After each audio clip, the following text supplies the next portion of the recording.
All right, getting into our next lesson, lesson 2 here, looking at exponent powers and how we're going to apply those powers. So first, starting with our warm-up, we are going to simplify each one of these expressions. So the first one, 1 over 3 squared. 3 to the second power would give us 9, so we just have 1 over 9.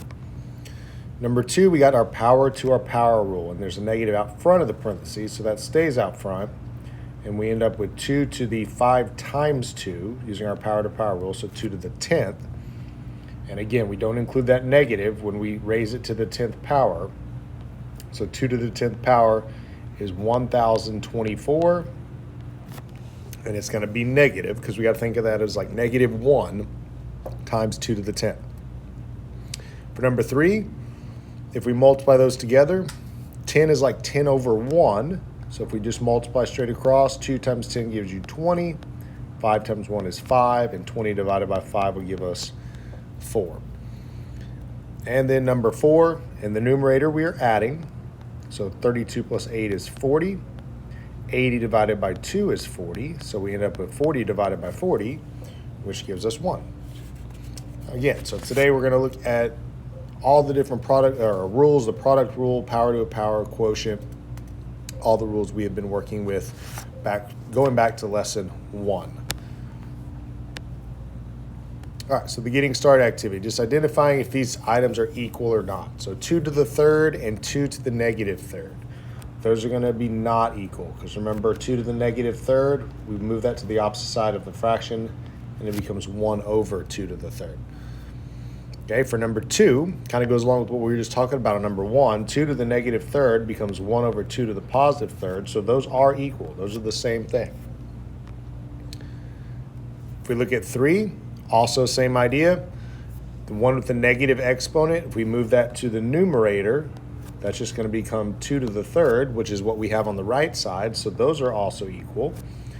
And then number 4, again, if we get rid of the negative exponents, the right side is going to become 1 over 2 to the positive 3.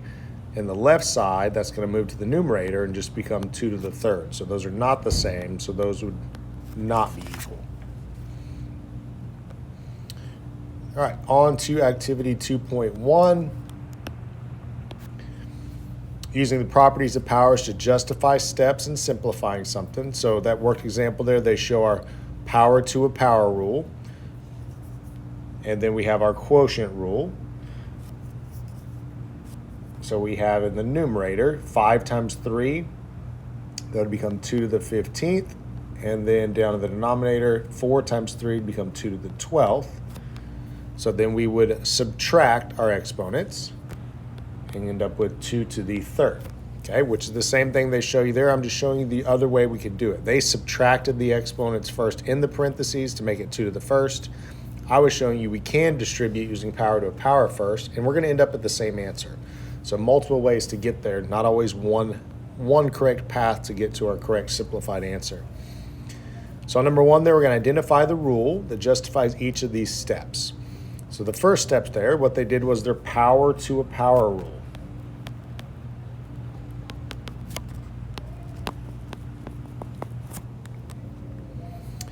Step 2, all they did was simplify the powers. They simplified 2 to the 4th and negative 4 to the 3rd. So we could just say simplified powers.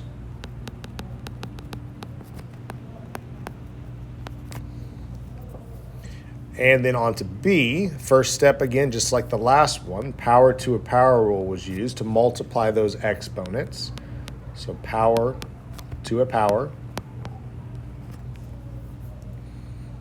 In step 2, they used the quotient rule on the 5s. You'll need to see the 5 to the 6th and 5 to the 8th. They subtracted those to get 5 to the second power down in the denominator. So this would be the quotient rule. Quotient rule where we subtract our exponents.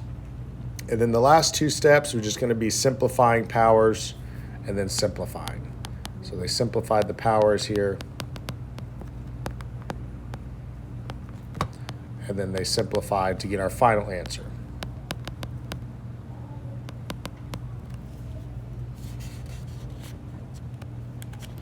All right, on to number 2. we are going to simplify each one of these using the properties of powers, similar to what they did above, but now we're going to simplify it on our own.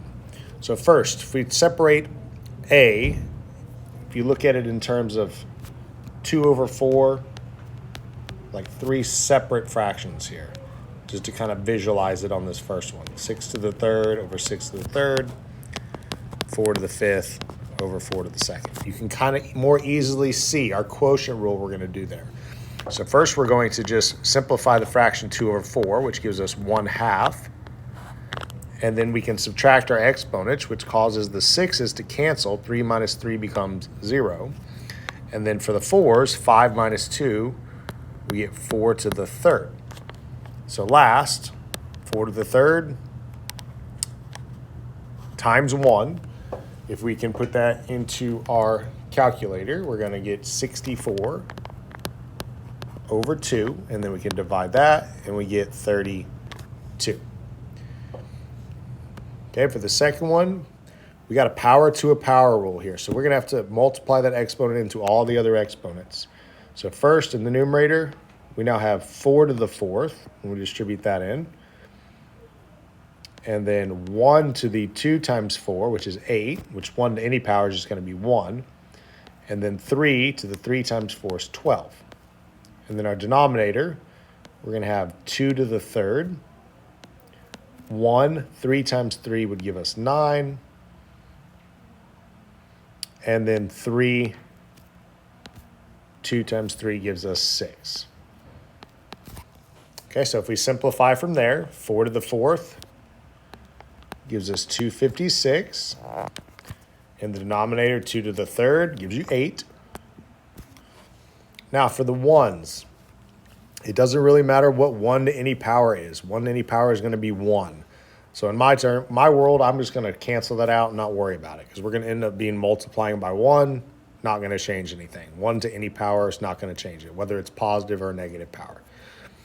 Okay, and then 3 to the 12th over 3 to the 6th. If we subtract those exponents, we're going to get 3 to the 6th, 12 minus 6. So simplifying what we have left there, 256 divided by 8. If we can simplify that, that gives us 32. So we end up with 32 times 3 to the 6th. And we can put that all in the calculator at once, 32 times 3 to the 6th. And we're going to get a nice big number here, 23,328. All right, then for C, same idea. We got a bunch of our power to a power rule to do. So we're going to have -3 to the 8th times 5 to the 2 times 8, so 16. And then times 8 to the 4 times 8, which is 32. All over. Denominator, you get -3 times 8. 5, again, 8 times 2 is 16. And then 8, again, 4 to the 8th is going to give you 32. So you'll notice both numerator and denominator now all have the same bases and same exponents. Cancels, cancels, cancels. So we're going to end up with just 1. All of that's going to divide. It's like having, in simpler terms, 5 over 5. If we remove the exponent portion, that just gives you 1. Same idea. If we subtract our exponents, we're going to end up with a bunch of terms to the 0 power, and anything to the 0 power is 1. All right, and then D, a little simpler on D. In the numerator, we got our product rule, so we're adding those exponents. That gives you 10 to the 10th over 10 to the 6th. Let me redo that, 10 to the 6th. So now we have our quotient rule where we subtract 10 minus 6, and we end up with 10 to the 4th. And if you simplify 10 to the 4th, you're going to get 10,000.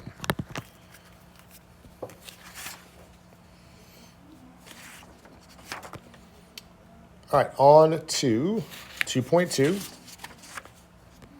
So determine which students use the properties of powers to correctly explain why other expressions are not correct. So first one, 5 to the 7th times 5, or 4 to the 4th over 5 to the 3rd and 4 to the 9th. Adam wrote it was 5 to the 10th times 4 to the 13th. Nick wrote 5 to the 4th over 4 to the 5th, and Shane wrote 5 to the 4th times 4 to the 5th. Who is correct is Nick. If we simplify that, it's our quotient rule. Subtract your exponents. For the 5s, 7 minus 3, and we get 4. And then for the 4s, 4 minus 9, we get -5, which then we would need to move that to the opposite side of the fraction, so we end up with 5 to the 4th over 4 to the 5th. And then 2, looking at our expression there, we'll do a little different. Instead of looking at their answers, we'll simplify it and then compare it to what they have. So we need to move the negative exponents, so that coefficient 2 is fine. We're going to move 3 to the -4th to the bottom. It's going to become 3 to the 4th down in the denominator. 5 to the -2 moves up to the numerator. So we end up with that expression. So comparing it to everyone's answers, that is what Adam has. All we did there was get rid of the negative exponents. They didn't simplify it any farther, so Adam would be correct on that page. All right, and on to the next page. Continuing, each expression has been simplified incorrectly. Explain the mistake that occurred. Well, if we look at A, the mistake that occurred is they did not include the negative in the parentheses there when they raised that to the third power. That should be -8.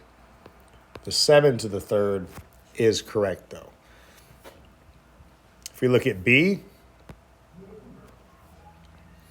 what they did was they didn't divide the 16 by 4. It looks like they subtracted it. The quotient rule tells us we subtract the exponents. The bases we go ahead and divide. So 16 divided by 4 should have been 4, and the 7 to the 4th is correct.